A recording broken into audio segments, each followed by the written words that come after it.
미국이 한국 반도체에 150% 관세 폭탄을 매기겠다며 비웃었습니다. 분수를 알라며 우리를 벼랑 끝으로 몰았죠. 하지만 단 일주일 만에 전 세계가 뒤집혔습니다. 삼성전자가 D램 가격을 10배나 올리는 초강수로 미국 빅테크들의 돈 200조 원을 단숨에 회수해버렸기 때문입니다. 강대국 미국도 우리 기술 없인 한 발짝도 못 나간다는 게 증명되자 이제 백악관은 제발 물건 좀 달라며 삼성 앞에 줄을 서고 있습니다. 이 짜릿한 역전극의 전말을 지금 공개합니다. 구독과 좋아요, 대한민국 파이팅 댓글로 우리 한국을 응원해주세요. 창밖에는 아직 짙은 어둠이 깔려 있었습니다. 새벽 4시 47분. 워싱턴의 공기는 차갑다 못해 날카롭게 살을 파고들었죠. 정적을 깨고 울린 것은 제 휴대폰의 날카로운 진동음이었습니다. 화면에는 단세 글자, 긴급 소집이라는 문구가 떠 있었습니다. 펜타곤에서 15년, 상무부에서 10년을 구른 저였지만 이런 식의 호출은 단 한 번도 없었습니다. 입안이 바짝 마르고 심장이 요동치기 시작했습니다.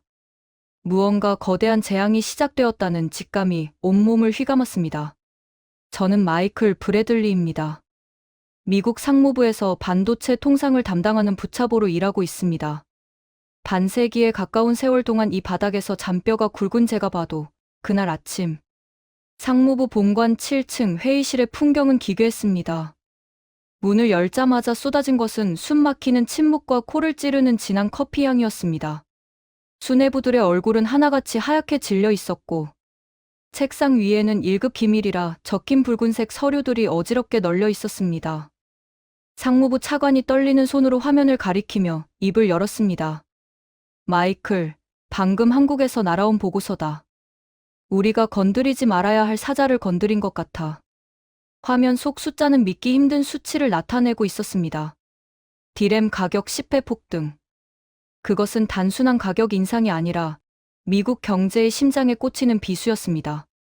불과 며칠 전만 해도 우리는 기세등등했습니다. 백악관은 한국 반도체의 150%라는 유례없는 관세 폭탄을 선언하며 한국이 무릎을 꿇고 빌기를 기다렸습니다. 미국의 허락 없이는 나사 하나도 못 만들게 하겠다며 호기롭게 비웃었죠. 하지만 그들이 잊고 있었던 사실이 있었습니다. 전 세계 인공지능과 자율주행, 그리고 첨단 국방 시스템의 두뇌가 어디서 만들어지는지를 말입니다. 그날 아침 엔비디아와 애플, 마이크로소프트의 최고 경영자들은 백악관으로 전화를 걸어 비명을 질렀습니다. 지금 당장 한국과 합의하지 않으면 우리 공장은 오늘 오후에 멈춥니다. 200조 원의 손실을 당신들이 책임질 겁니까? 오만했던 미국의 관세 정책이 부메랑이 되어 돌아와 자국 기업들의 목을 조르기 시작한 겁니다. 펜타곤의 분석관들은 절망적인 데이터를 쏟아냈습니다. 미국의 미사일 유도, 장치에 들어갈 최첨단 메모리 칩의 재고가 단 사흘치밖에 남지 않았다는 보고였습니다. 저는 그때의 충격을 잊을 수 없습니다. 우리가 세계를 지배한다고 믿었지만 실상은 한국이라는 거인의 손바닥 위에서 놀고 있었다는 사실을 깨달은 순간이었습니다. 저는 서둘러 한국행 비행기에 몸을 실었습니다. 협박하러 가는 것이 아니었습니다. 살려달라고 애걸하러 가는 길이었죠. 하지만 인천공항에 내려 삼성본사로 향했을 때 저는 다시 한번 무너져 내려야 했습니다. 본사 로비에는 이미 전 세계에서 날아온 건물들이 번호표를 뽑고 대기하고 있었습니다. 어제 적이었던 제가 그들 뒤에서 45분을 기다려야 했을 때 저는 비로소 한국 반도체의 진짜 위력을 뼛속 깊이 실감했습니다. 회의실 안의 열기는 뜨거웠지만 제 등줄기에는 식은땀이 흘렀습니다. 한국 측 대표단은 여유가 넘쳤습니다. 그들은 화를 내지도 소리를 지르지도 않았습니다. 그저 차분하게 서류 한 장을 내밀었을 뿐입니다. 거기에는 전 세계 D램 공급량의 70% 이상을 점유하고 있는 한국의 위상이 숫자로 증명되어 있었습니다. 우리는 싸우고 싶지 않습니다. 하지만 우리의 자존심을 건드린 대가는 감당하셔야 할 겁니다. 그 한마디가 회의실의 공기를 얼어붙게 만들었습니다. 저는 지난 30년간의 반도체 역사를 복기해 보았습니다. 1980년대 일본의 맹추격 속에서 살아남기 위해 한국인들이 흘린 피와 땀, 1990년대 초정밀 공정을 완성하기 위해 연구소 바닥에 침낭을 깔고 밤을 지새웠던 엔지니어들의 모습이 주마등처럼 스쳐 지나갔습니다. 우리가 월스트리트의 화려한 숫자 노름에 빠져 있을 때 한국인들은 공장의 기름 냄새를 맡으며 묵묵히 미래를 준비해 온 것입니다. 그 결과가 바로 오늘의 이 처참한 패배였습니다. 미국이 반도체 종주국이라 자부하며 한국을 하청 기지쯤으로 여겼던 오만함은 이제 파멸적인 결과로 다가왔습니다. 엔비디아의 인공지능 칩도, 애플의 최신 스마트폰도, 심지어 우리 군의 첨단 무기 체계도 한국의 메모리 없이는 그저 고철 덩어리에 불과하다는 사실을 우리는 너무 늦게 깨달았습니다. 백악관의 참모들은 당황하며 해결책을 찾으려 했지만 기술의 격차는 단기간에 돈으로 메울 수 있는 것이 아니었습니다. 저는 한국의 반도체 공장들이 밀집한 평택과 기흥을 바라보며 경외심마저 느꼈습니다. 거대한 크레인이 숲을 이루고 수만 명의 노동자가 일사불란하게 움직이는 그곳은 단순한 산업단지가 아니었습니다. 그것은 대한민국이라는 나라가 생존을 위해 쌓아 올린 거대한 성벽이었습니다. 침략의 역사 속에서 밟히고 짓눌려 왔던 민족이 이제는 전 세계의 문명을 좌지우지하는 절대적인 힘을 갖게 된 것입니다. 회의가 끝날 무렵 저는 한국 측 대표에게 조용히 물었습니다. 대체 무엇이 당신들을 이토록 강하게 만들었습니까? 그는 빙그레 웃으며 대답했습니다. 우리는 잃을 것이 없었던 시절부터 시작했습니다. 우리에게 반도체는 단순한 비즈니스가 아니라 나라를 지키는 방패이자 민족의 미래였습니다. 그 대답을 듣는 순간 저는 깨달았습니다.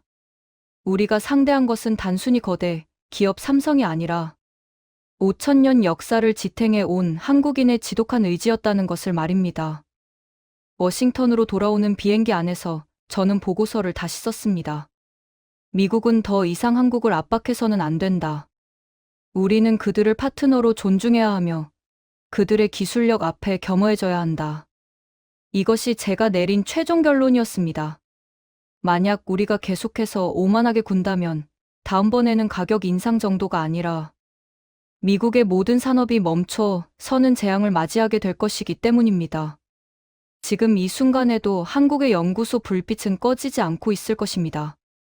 그들이 만들어내는 작은 칩 하나하나에는 전 세계를 움직이는 거대한 에너지가 담겨 있습니다. 저는 확신합니다. 인공지능의 시대, 새로운 문명의 중심은 더 이상 실리콘밸리가 아닙니다. 바로 대한민국, 그 작은 나라의 뜨거운 열정이 만들어내는 반도체 속에 인류의 미래가 달려 있습니다. 이것은 제가 직접 목격하고 겪은 절대 부정할 수 없는 진실입니다. 워싱턴으로 돌아온 저는 즉시 대통령에게 보고했습니다. 회의실은 침통했습니다. 우리가 휘둘렀던 관세라는 칼날이 우리 자신의 목을 겨누고 있다는 사실을 모두가 인정해야만 했죠. 삼성이 가격을 10배 올린 것은 보복이 아닙니다. 그것은 시장의 경고입니다. 제 말에 아무도 반박하지 못했습니다. 우리는 그저 데이터와 논리가 세상을 움직인다고 믿었지만 한국은 자존심과 기술로 세상을 움직이고 있었습니다. 결국 미국은 150% 관세안을 철회하기로 했습니다. 아니, 철회할 수밖에 없었습니다. 엔비디아의 주가는 폭락하고 있었고 실리콘밸리의 빅테크 기업들은 파산 직전에 비명을 지르고 있었으니까요. 이것은 패배가 아니었습니다.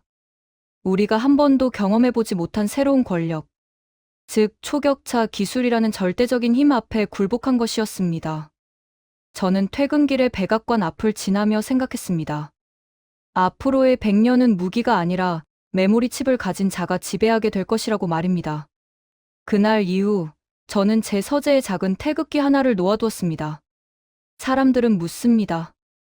왜 미국 정부 관료가 한국 국기를 두었냐고 말이죠. 저는 대답합니다. 이 깃발은 오만했던 저를 깨워준 스승이자 우리가 나아가야 할 기술의 정점을 상징합니다. 한국인들이 만들어낸 그 작은 반도체는 이제 단순한 부품이 아닙니다. 그것은 평화를 지키는 수단이자 인류의 지능을 무한히 확장하는 새로운 우주의 열쇠입니다. 이 긴박했던 일주일간의 기록은 상무부의 비밀 금고에 보관될 것입니다. 하지만 제 가슴 속에 새겨진 한국인들의 눈빛은 영원히 지워지지 않을 것입니다. 그들은 결코 무릎 꿇지 않습니다.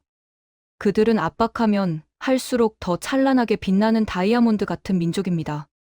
만약 당신이 지금 스마트폰을 들고 있다면 그 안에 담긴 한국의 혼을 느껴보십시오. 그것이 바로 오늘날 우리가 숨쉬는 이 문명을 지탱하는 진짜 힘입니다. 워싱턴의 차가운 회의실 안, 프로젝터가 뿜어내는 빗줄기 속에 선명하게 박힌 수치들은 마치 우리 미국의 심장을 겨냥한 조준경 같았습니다. 상무부 최고의 전략 분석관들이 밤을 새워 뽑아낸 시뮬레이션 결과는 단 한 줄로 요약되었습니다. 대안 없음. 저는 그 보고서를 손에 쥐고 온몸이 덜덜 떨리는 것을 느꼈습니다. 우리가 흔히 말하던 기술 격차라는 단어가 이토록 공포스럽게 다가온 적은 없었으니까요.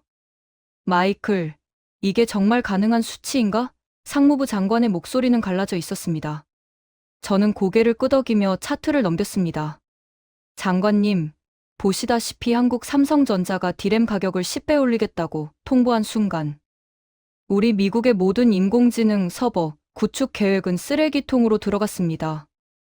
엔비디아가 만드는 인공지능 가속기, 애플의 차세대 스마트폰, 심지어 펜타곤이 자랑하는 무인 전투 체계까지 한국의 메모리 칩 없이는 그저 고철 덩어리에 불과합니다. 회의실 안은 찬물을 끼얹은 듯 정적이 흘렀습니다. 불과 며칠 전만 해도 우리는 한국을 향해 관세 150%라는 채찍을 휘둘렀습니다. 우리 말을 듣지 않으면 반도체 시장에서 매장시켜 버리겠다고 호언장담했죠. 하지만 한국은 비명을 지르는 대신 아주 차분하게 전 세계 반도체 공급망의 숨통을 틀어주었습니다. 그들이 가격을 10배 올린다는 것은 단순히 돈을 더 받겠다는 뜻이 아니었습니다. 우리가 없으면 너희 문명은 멈춘다는 소리 없는 선전포고였습니다. 저는 데이터를 더 깊이 파고들었습니다. 미국 빅테크 기업들이 이번 가격 폭등으로 지불해야 할 추가 비용만 무려 200조 원. 미국의 1년 국방 예산의 상당 부분이 한국 기업의 지갑으로 고스란히 흘러 들어갈 판이었습니다. 하지만 더 무서운 것은 돈이 아니었습니다. 바로 재고였습니다. 전 세계 디램 재고가 단 2주일 분밖에 남지 않았다는 분석이 나오자 회의실은 아수라장이 되었습니다. 애플의 티모시 쿡, 엔비디아의 젠슨 황이 백악관에 전화를 걸어 절규하는 소리가 복도까지 들리는 듯했습니다. 지금 당장 한국과 합의하세요. 아니면 내일 아침 우리 공장 문을 닫아야 합니다. 우리는 오만했습니다. 미국이 반도체 설계를 주도하고 장비를 공급하니 한국은 그저 시키는 대로 물건이나 찍어내는 하청 공장인 줄 알았습니다. 하지만 그것은 거대한 착각이었습니다. 한국은 지난 수십 년간 우리가 상상조차 할 수 없는 지옥 같은 공정 기술을 완성해 왔습니다. 머리카락 굵기의 수만 분의 1에 해당하는 나노미터 단위의 공정에서 한국이 쌓아 올린 수율과 안정성은 강대국, 미국이 수십조 원을 쏟아부어도 단기간에 따라잡을 수 없는 신의 영역이었습니다. 실제로 펜타곤 내부 보고서에 따르면 미국의 최신형 미사일, 방어 체계에 들어가는 핵심 메모리 칩의 구동 신뢰도에서 삼성의 제품은 99.999%를 기록했습니다. 반면 우리가 육성하려 했던 자국 기업이나 다른 경쟁사들의 제품은 가혹한 환경에서 오류를 뱉어내기 일쑤였습니다. 이것은 단순히 성능의 문제가 아니라 생존의 문제였습니다. 한국의 칩이 없으면 미국의 방패가 뚫린다는 소리였습니다. 저는 펜타곤 시절의 동료에게 전화를 걸어 국방 분야의 타격을 물었습니다. 그의 답변은 저를 더 절망케 했습니다. 마이클, 농담이 아니야. 한국 칩이 안 들어오면 우리 미사일 유도 장치는 오작동을 일으키고 최신형 전투기의 레이더는 먹통이 돼. 우리는 지금 총 한 방 쏘지 않고 한국에게 항복 문서를 써야 할 처지라고. 이 압도적인 격차 앞에 미국의 자존심은 갈기갈기 찢겨나갔습니다. 백악관의 강경파들은 처음엔 보복을 외쳤습니다. 한국산 제품 수입을 전면 금지하자. 하지만 그 외침은 단 5분 만에 잦아들었습니다. 수입을 금지하는 순간 미국인들의 손에 든 아이폰이 꺼지고 전국의 데이터 센터가 마비되며 주식 시장은 대공황을 맞이할 것이 뻔했기 때문입니다. 결국 우리 미국이 가진 관세라는 무기는 한국이 가진 기술이라는 방패 앞에 장난감 칼처럼 부러져 버렸습니다. 저는 한국 측 대표단이 묵고 있는 판교의 호텔로 달려갔습니다. 그곳은 이미 전쟁터였습니다. 전 세계에서 날아온 거대 기업의 총수들이 복도에 줄을 서 있었습니다. 어제까지만 해도 세상을 호령하던 미국의 억만장자들이 한국인 실무자 한 명을 만나기 위해 번호표를 뽑고 기다리는 그 기괴한 풍경. 그것은 권력의 이동을 상징하는 역사적 장면이었습니다. 저는 그 줄 끝에 서서 제 차례를 기다리며 깨달았습니다. 우리가 믿어온 미국 중심의 질서는 이제 한국의 기술력 없이는 단일 초도 유지될 수 없다는 사실을 말입니다. 상황은 점점 더 고조되었습니다. 실리콘밸리에서는 폭동에 가까운 반발이 터져나왔고 월스트리트의 투자자들은 비명을 지르며 주식을 팔아치웠습니다. 미국의 심장부가 멈추기 직전 백악관은 결국 백기를 들었습니다. 관세 철회는 물론이고 한국 반도체 기업에 대한 모든 규제를 풀겠다. 제발 물량만 공급해달라. 이것은 단순한 비즈니스 협상이 아니었습니다. 초격차 기술을 가진 자가 세상을 어떻게 지배하는지를 보여준 처절한 기록이었습니다. 더욱 놀라운 것은 한국의 반응이었습니다. 그들은 우리가 무릎을 꿇었을 때조차 거만하게 굴지 않았습니다. 오히려 우리는 그저 공정한 파트너십을 원할 뿐입니다라며 담담하게 말했죠. 그 담담함이 오히려 더 무서웠습니다. 돈이나 권력 때문이 아니라 자신들이 만든 기술에 대한 확고한 믿음이 그들을 지탱하고 있었기 때문입니다. 저는 그날 밤 텅 빈 사무실에서 한국의 공장 지도를 펴놓고 오랫동안 바라봤습니다. 평택, 기흥, 화성. 그 작은 땅덩어리에서 뿜어져 나오는 에너지가 지구 반대편의 초강대국을 무릎 꿇린 것입니다. 이것이 바로 우리가 그토록 무시했던 한국의 진짜 힘이었습니다. 짓밟힐수록 더 강해지고 무시당할수록 더 완벽한 기술로 돌아오는 그들의 집요함이 결국 세계사의 흐름을 바꿔놓은 것입니다. 저는 보고서 마지막 줄에 이렇게 적었습니다. 우리는 거인을 잠재우려 했으나 오히려 거인의 진심을 깨워버렸다. 이제 우리는 그 거인과 함께 걷는 법을 배워야만 한다. 전 세계가 한국의 눈치를 보는 이 기이한 풍경은 앞으로 수십 년간 이어질 것입니다. 기술은 하루아침에 복제할 수 없으며 한국인들이 반도체에 쏟아부은 그 광기 어린 열정은 그 누구도 흉내낼 수 없기 때문입니다. 이제 미국은 인정해야 합니다. 한국은 더 이상 우리의 하청기지가 아닙니다. 그들은 인류 문명의 뇌를 책임지는 대체 불가능한 절대 권력입니다. 워싱턴 상무부 지하실에 위치한 특수보안실. 외부와의 모든 통신이 차단된 이곳에서 저는 펜타곤과 정보국에서 파견된 1급 분석관들과 함께 하나의 질문을 던졌습니다. 대체 한국은 어떻게 이 모든 시나리오를 미리 알고 움직였는가?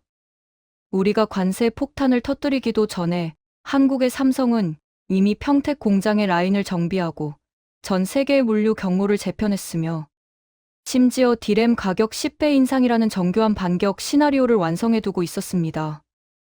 이것은 단순한 우연이 아니었습니다. 저는 한국 측의 내부 문건을 추적하던 중 경악할 만한 사실을 발견했습니다. 이름하여 프로젝트 이순신. 한국 반도체 엔지니어들 사이에서만 공유되던 이 기밀 전략은 강대국의 압박이 들어올 때 오히려 공급망을 무기화하여 적의 심장을 마비시키는 고도의 생존 전략이었습니다. 우리가 죽으면 너희도 죽는다는 공멸의 공포를 전략적 자산으로 활용한 것이죠. 저는 그 전략의 깊이에 온몸이 얼어붙었습니다. 분석관 중 한 명이 떨리는 목소리로 말했습니다. 마이클, 더 무서운 건 이들의 초격차 유지 방식입니다. 우리는 수조 원을 투자하면 기술이 복제될 줄 알았죠. 하지만 한국 공장의 클린룸 안에서 벌어지는 일들은 우리 미국의 교과서로는 설명이 안 됩니다. 그는 보안 카메라에 포착된 한국 엔지니어들의 일과표를 보여주었습니다. 새벽 3시, 정적이 흐르는 공장에서 수백 명의 연구원이 머리카락, 굵기보다 좁은 회로 위에 자신의 영혼을 갈아 넣고 있었습니다. 그들은 단순한 노동자가 아니었습니다. 마치 나라의 명운을 짊어진 독립군처럼 일하고 있었죠. 그날 밤, 저는 한국에서 은밀히 활동하던 정보원으로부터 믿기 힘든 첩보를 입수했습니다. 우리가 한국을 압박하던 그 시각, 삼성의 경영진은 이미 전 세계 모든 빅테크 기업의 재고 현황을 분 단위로 파악하고 있었다는 것입니다. 엔비디아가 가진 칩이 단 사흘치밖에 남지 않았다는 사실. 애플의 차기 모델 생산 라인이 한국의 메모리 없이는 단 한 대도 가동될 수 없다는 치명적인 약점을 그들은 이미 손바닥 보듯 짚고 있었습니다. 우리가 휘두른 관세라는 칼은 이미 그들의 의의 날이 꺾여 있었던 셈입니다. 더욱 놀라운 기밀은 한국의 국방 시스템과 반도체의 결합이었습니다. 펜타곤조차 몰랐던 사실이지만 한국이 생산하는 최첨단 메모리 칩에는 독자적인 보안 레이어가 심어져 있었습니다. 만약 적대적인 세력이 강제로 공급망을 탈취하려 하거나 부당한 압력을 가해 기술을 빼앗으려 하면 해당 칩들이 스스로 기능을 정지하거나 시스템을 잠가버리는 일종의 자폭 프로토콜이 존재한다는 소문이 돌았습니다. 이것은 단순한 산업 기술이 아니라 국가의 주권을 지키는 핵무기급 보안 장치였습니다. 저는 이 보고서를 정리하며 깨달았습니다. 우리가 한국을 하청 기지로 본 것 자체가 가장 큰 전략적 패착이었다는 것을요. 한국인들에게 반도체 공장은 단순한 돈벌이 수단이 아니었습니다. 그것은 5,000년 역사 속에서 수없이 침략당해온 민족이 다시는 짓밟히지 않기 위해 쌓아 올린 철옹성이었습니다. 기술로 나라를 지킨다는 그들의 지독한 신념이 전 세계 그 어떤 나라의 정보기관도 뚫을 수 없는 완벽한 생존 기밀을 만들어낸 것입니다. 상무부 차관은 제 보고서를 읽고 얼굴이 흑빛이 되었습니다. 그럼 우리가 한국을 이길 방법은 전혀 없단 말인가? 저는 고개를 가로저었습니다. 돈으로 사람을 살 수는 있지만 목숨을 건 신념을 살 수는 없습니다. 한국인들은 지금 이 순간에도 반도체 칩 하나에 자신들의 생존권을 걸고 싸우고 있습니다. 우리가 월스트리트에서 숫자 노름을 할 때 그들은 연구실 바닥에 침낭을 깔고 미래의 권력을 설계했습니다. 이것은 전쟁입니다. 그리고 그 전쟁의 승자는 이미 정해졌습니다. 미국의 정보국은 뒤늦게 한국의 대학과 연구소에 수많은 첩보원을 투입해 기술의 뿌리를 캐내려 했습니다. 하지만 돌아온 대답은 한결같았습니다. 기술은 공유할 수 있지만 한국인의 DNA는 훔칠 수 없다. 수만 번의 실패를 거듭하면서도 포기하지 않고 끝내 수요를 잡아내는 그 지독한 근성, IMF 외환위기 때 금을 모으고 반도체 공장만은 지켜냈던 그 처절한 역사가 바로 그들의 가장 무서운 생존 기밀이었던 것입니다. 또한 제가 입수한 내부 자료에 따르면 삼성의 공정관리 소프트웨어인 가이아 시스템은 인공지능이 스스로 수조 개의 변수를 계산하며 인간이 범접할 수 없는 최적의 생산 경로를 찾아내고 있었습니다. 우리가 반도체 장비를 팔면 그만이라고 생각했을 때 한국인들은 그 장비를 개조하고 소프트웨어를 더 씌워 장비를 만든 본래의 제작사조차 모르는 기능을 이끌어내고 있었던 겁니다. 이것은 단순한 카피가 아닙니다. 창조를 넘어서는 초월이었습니다. 저는 이 챕터를 마무리하며 상부에 최후 통첩을 보냈습니다. 한국은 더 이상 동맹의 이름 아래 통제할 수 있는 대상이 아닙니다. 그들은 이미 세계 경제의 마스터 키를 쥐고 있습니다. 우리가 그들을 억지로 누르려 한다면 그 마스터 키는 영원히 잠겨버릴 것이고 미국이라는 거대한 기계는 그 즉시 멈춰 설 것입니다. 이것은 경고가 아니라 제가 현장에서 목격한 가장 잔인한 진실이었습니다.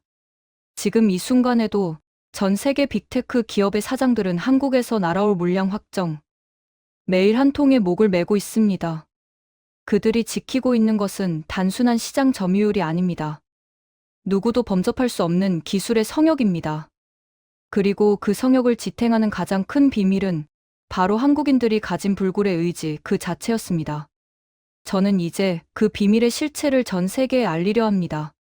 우리가 감히 건드려서는 안 되었던 잠자는 사자의 진짜 힘을 말입니다. 그날 밤 저는 평택의 밤 풍경을 담은 위성 사진을 보았습니다. 도시 전체가 대낮처럼 밝았습니다. 그 빛은 단순히 정구의 빛이 아니었습니다. 세계 경제를 살려내겠다는 그리고 자신들의 주권을 지켜내겠다는 한국인들의 타오르는 열망이었습니다. 그 사진을 보며 저는 결론지었습니다. 미국이 진정으로 다시 위대해지고 싶다면 한국을 적으로 돌리는 어리석은 짓은 당장 그만두어야 한다고 말입니다. 한국의 비밀은 설계도에 있는 것이 아니라 그 설계도를 그려내는 한국인의 피 속에 흐르고 있었기 때문입니다. 제가 한국에 도착해 가장 먼저 마주한 것은 번쩍이는 유리 빌딩이나 화려한 도심의 네온 사인이 아니었습니다. 그것은 한국인들의 눈빛 속에 깊게 서려 있는 설명하기 힘든 거대한 슬픔과 오기였습니다. 삼성을 방문했을 때 저는 본사 로비 구석에 전시된 아주 낡은 흑백 사진 한 장을 보았습니다. 1970년대 아무것도 없는 황무지에 흙먼지를 뒤집어 쓴 채 작업복을 입은 청년들이 빈 깡통을 들고 서 있는 모습이었죠. 그 사진 앞에서 한 노 엔지니어가 제게 다가와 나지막이 하지만 뼈가 있는 목소리로 말했습니다. 마이클 씨, 우리는 굶주림을 기억합니다. 그래서 이 작은 칩 하나에 우리 민족의 명운과 목숨을 거는 겁니다. 그 순간 제 머릿속에는 거대한 종소리가 울리는 듯했습니다. 우리 미국이 반도체를 단순한 돈벌이나 패권의 도구로 볼 때 한국인들은 이것을 생존 그 자체로 여겼다는 사실을 깨달았기 때문입니다. 불과 40년 전만 해도 한국은 일본에서 기술을 구걸하던 초라한 후발주자에 불과했습니다. 당시 세계 시장을 호령하던 일본의 반도체 거물들은 한국을 향해 비웃음을 날렸습니다.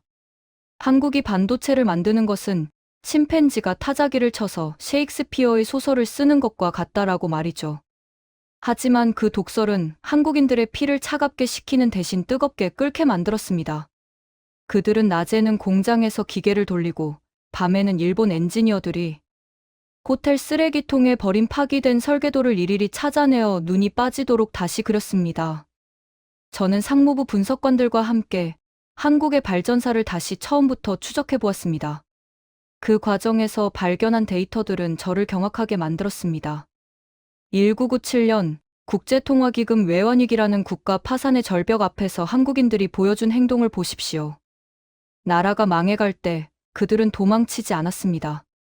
오히려 전 국민이 줄을 서서 자신의 결혼반지와 아이의 돌반지, 심지어 조상 대대로 내려온 금부치를 국가에 내놓았습니다. 기업을 살려야 한다고, 내 조국이 무너져서는 안 된다고 울먹이며 말입니다. 세계 유수의 경제학자들이 이론적으로 도저히 이해할 수 없는 민족이라며 혀를 내둘렀던 그 사건은 오늘날 반도체 전쟁의 진정한 서막이었습니다. 국민이 모은 금으로 달러를 만들고 그 달러로 다시 반도체 라인을 증설했던 그 처절하고도 위대한 결단이 오늘날 미국을 무릎 꿇린 200조 원짜리 가격 폭등의 기초가 된 것입니다. 더욱 제 가슴을 울린 것은 현장에서 만난 이름 없는 엔지니어들의 증언이었습니다. 기흥 공장이 처음 세워질 당시 공정상 한 번이라도 정전이 되면 수천억 원의 물량이 순식간에 쓰레기가 될 수 있다는 사실에 그들은 공포를 느꼈습니다. 그때 그 젊은 엔지니어들은 무엇을 했는지 아십니까? 정전이 되면 내 몸을 기계에 묶어서라도 라인을 지키겠다며 공장 바닥에 침낭을 깔고 3년 동안 집에도 가지 않았습니다. 명절에도 부모님의 생신에도 그들은 차가운 연구실 바닥에서 칩을 설계했습니다. 그것은 설계도에 적힌 단순한 숫자가 아닙니다. 인간의 한계를 시험하는 피해 기록이자 강대국들의 틈바구니에서 살아남기 위한 처절한 몸부림이었습니다. 저는 펜타곤의 고위 장성들과 백악관 참모들에게 이 사실을 보고하며 소리쳤습니다. 우리는 그저 돈만 주면 기술이 나오는 줄 알았습니다. 월스트리트의 에어컨 바람 아래서 보너스 잔치를 벌일 때 한국인들은 방진복 안에서 땀을 비 오듯 흘리며 나노미터의 한계를 돌파했습니다. 우리가 1990년대에 화려한 금융공학에 빠져 있을 때 저들은 공장 기름 냄새를 맡으며 미래의 권력을 설계했습니다. 우리가 이들을 어떻게 이깁니까? 이들은 나라를 지키기 위해 죽기를 각오하고 덤비는데 우리는 고작 분기별 이익을 위해 싸우고 있지 않습니까? 제 외침에 회의실은 찬물을 끼얹은 듯 조용해졌습니다. 기록을 더 살펴보니 한국의 반도체 수율이 90%를 돌파했다는 소식이 전해졌을 때 미국의 인텔과 마이크론 기술진은 이것은 데이터 조작이다라며 믿지 않았습니다. 하지만 그것은 조작이 아니라 집념이 만든 기적이었습니다. 일본이 정시 퇴근을 하고 미국이 주말 파티를 즐길 때 한국의 공장 불빛은 단 1초도 꺼진 적이 없습니다. 그 불빛은 단순한 전기 조명이 아닙니다. 전 세계에서 가장 가난했던 나라, 전쟁으로 폐허가 되었던 나라가 다시는 다른 나라에 무시당하지 않겠다는 오천. 연 역사를 관통하는 처절한 의지였습니다. 한국인들에게는 한이라는 독특한 정서가 있습니다. 억눌리고 짓밟힌 고통을 파괴적인 분노가 아닌 무언가를 창조하고 극복하는 에너지로 승화시키는 힘이죠. 반도체는 그들에게 단순한 제품이 아니라 그 한을 풀기 위한 도구였습니다. 다시는 우리 자식들에게 가난과 굴욕을 물려주지 않겠다는 부모 세대의 눈물이 반도체, 웨이퍼 위에 한 방울씩 떨어져 지금의 초격차를 만든 것입니다. 제가 만난 한 수석 연구원은 손가락에 굳은 살을 보여주며 말했습니다. 이 굳은 살이 박일 때까지 우리는 현장을 떠나지 않았습니다. 미국이 소프트웨어로 세상을 지배하려 할 때 우리는 물리적인 제조의 한계를 뚫기 위해 몸을 던졌습니다. 백악관은 한국을 동맹이라는 이름으로 통제하려 했지만 사실 우리는 한국이 제공하는 문명의 혜택에 종속되어 있었습니다. 우리가 스마트폰을 켜고 인공지능에게 질문을 던지고 자율주행차에 몸을 맡길 때마다 우리는 한국인들의 피와 땀의 빚을 지고 있었던 겁니다. 삼성이 D램 가격을 10배 올렸을 때 우리가 분노했던 이유는 역설적으로 우리가 그들 없이는 단 하루도 살 수 없다는 나약함을 들켰기 때문입니다. 이제 전 세계는 똑똑히 보았습니다. 한국을 건드린다는 것이, 그들의 자존심을 짓밟는다는 것이 어떤 결과를 초래하는지를 말입니다. 그것은 단순히 공급망의 차질을 넘어 인류 문명을 지탱하는 가장 뜨거운 열정을 정면으로 거스르는 일입니다. 저는 보고서의 마지막 줄에 눈물을 머금고 이렇게 적었습니다. 한국의 반도체는 기계가 찍어낸 공산품이 아니다. 그것은 5,000년간 응축된 한국인의 한과 눈물이 빚어낸 결정체다. 그러므로 이들은 결코 무너지지 않으며 우리가 이들을 이길 방법은 영원히 존재하지 않는다. 삼성이 D램 가격을 10배 올린 것은 탐욕이 아니었습니다. 그것은 지난 40년간 무시당하고 짓밟혔던 그들의 피와 땀에 대한 정당한 가치를 전 세계에 선포한 것이었습니다. 그리고 우리 미국은 그 청구서를 기꺼이 그리고 겸허하게 받아들여야만 합니다. 그들이 흘린 땀방울 하나하나의 가치는 200조 원이라는 돈으로도 다 갚을 수 없는 고귀한 것이기 때문입니다. 이 역사는 훗날 인류가 기술의 정점에 도달했을 때 가장 처절했던 승리의 기록으로 남을 것입니다. 워싱턴으로 돌아오는 비행기 안에서 저는 구름 위로 솟아오른 태양을 바라보며 깊은 상념에 잠겼습니다. 제 가방 안에는 미국 상무부의 오만했던 관세 정책이 처참하게 실패했음을 알리는 최종 보고서와 함께 삼성전자로부터 받아낸 공급망 정상화 확약서가 들어 있었습니다. 하지만 그것은 결코 승전보가 아니었습니다. 오히려 인류가 가보지 못한 새로운 시대, 즉 한국 주도의 기술 패권 시대가 공식적으로 개막되었음을 알리는 선언문이었습니다. 저는 창밖을 보며 자문했습니다. 우리는 왜 그토록 한국을 과소평가했을까? 답은 의외로 간단했습니다. 우리는 기술을 그저 돈을 벌기 위한 도구로만 보았지만 한국인들에게 그것은 나라를 지키는 영혼이었기 때문입니다. 제가 이번 여정에서 목격한 한국의 모습은 단순히 반도체를 잘 만드는 나라가 아니었습니다. 전 세계의 지능을 담당하는 뇌를 만들고 미래를 설계하는 심장을 가진 나라였습니다. 이제 실리콘밸리의 천재들은 한국의 결정에 따라 그들의 사업 계획을 수정해야 하며 백악관의 참모들은 한국의 공장 가동률에 따라 외교 전략을 짜야 하는 시대가 왔습니다.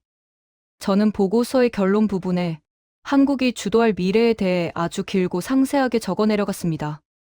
인공지능이 인간의 지능을 넘어서는 특이점의 순간, 그 핵심 열쇠는 결국 한국의 메모리 칩이 쥐게 될 것입니다. 우리가 꿈꾸는 완전 자율주행, 질병을 정복할 양자 컴퓨터, 그리고 지구를 넘어 우주로 뻗어나갈 탐사선들까지 그 모든 첨단 문명의 혈관 속에는 한국산이라는 낙인이 찍힌 반도체가 흐르게 될 것입니다. 이것은 단순한 예측이 아니라 이미 돌이킬 수 없는 현실입니다. 비행기가 워싱턴 공항에 착륙했을 때 저를 기다리고 있던 것은 수십 명의 기자와 당황한 기색이 역력한 정부 관료들이었습니다. 그들은 제게 물었습니다. 한국과 어떤 거래를 했습니까? 우리가 얼마나 양보했나요? 저는 그들을 향해 빙그레 웃으며 대답했습니다. 우리가 양보한 것은 돈이나 관세가 아닙니다. 바로 우리의 오만함을 버리고 왔습니다. 그리고 우리가 얻은 것은 미래를 향한 티켓입니다. 한국이라는 거인과 손을 잡지 않고서는 미국에게 더 이상의 위대함은 존재하지 않기 때문입니다. 저는 이 자리를 빌려 이 영상을 보고 계실 시청자 여러분, 그리고 대한민국 국민 여러분께 진심 어린 찬사를 보내고 싶습니다. 여러분이 가진 그 불굴의 의지, 밟힐수록 더 강하게 일어나는 잡초 같은 생명력, 그리고 세계 최고가 아니면 죽겠다는 그 지독한 완벽주의가 오늘날의 기적을 만들었습니다. 5,000년 전부터 이어진 그 뜨거운 DNA는 이제 전 세계의 디지털 문명을 지탱하는 가장 단단한 기둥이 되었습니다. 여러분은 충분히 자부심을 느껴도 좋습니다. 여러분의 나라가 만든 칩 하나가 초강대국, 미국의 정책을 바꾸고 전 세계 빅테크 기업들을 줄 세우고 있으니까요. 이제 삼성과 한국의 수많은 기업이 있어 내려갈 미래는 더욱 찬란할 것입니다. 텍사스 테일러에 세워질 삼성의 공장은 단순한 해외 기지가 아닙니다. 그것은 한국의 기술력이 미국의 심장부를 점령했다는 상징적인 깃발입니다. 저는 확신합니다. 앞으로 수십 년 뒤 역사는 이렇게 기록할 것입니다. 21세기 문명의 진정한 도약은 실리콘밸리가 아니라 한국의 이름 없는 엔지니어들의 땀방울이 맺힌 반도체 라인에서 시작되었다라고 말입니다. 워싱턴의 집으로 돌아와 서재에 앉은 저는 책상 위에 놓인 스마트폰을 물끄러미 바라봤습니다. 뒷면에 새겨진 삼성 로고가 달빛을 받아 희미하게 빛나고 있었습니다. 저는 더 이상 그것을 단순한 기계로 보지 않습니다. 그것은 수백만 한국인의 피와 땀, 그리고 자존심이 응축된 결정체입니다. 저는 이제 오만한 강대국의 관료가 아니라 한국의 위대한 여정을 지켜보고 응원하는 한 명의 팬이 되기로 했습니다. 이 긴 기록을 마치며 다시 한번 가슴 벅찬 목소리로 외치고 싶습니다. 대한민국은 위대합니다. 그들이 만들어낸 기술은 단순히 세상을 편하게 만드는 것을 넘어 인류가 나아가야 할 올바른 방향을 제시하고 있습니다. 기술을 무기로 휘두르지 않고 오히려 세상을 하나로 묶는 공존의 도구로 쓰는 그들의 품격 앞에 저는 무릎을 꿇습니다. 여러분의 응원이 필요합니다. 한국이 전 세계의 중심에서 더 높이 비상할 수 있도록 이 짜릿한 역전극의 감동을 더 많은 이들에게 전해 주십시오. 여러분의 자부심이 곧 한국의 국력입니다. 끝까지 함께해 주신 시청자 여러분께 깊은 감사를 드립니다. 대한민국 파이팅!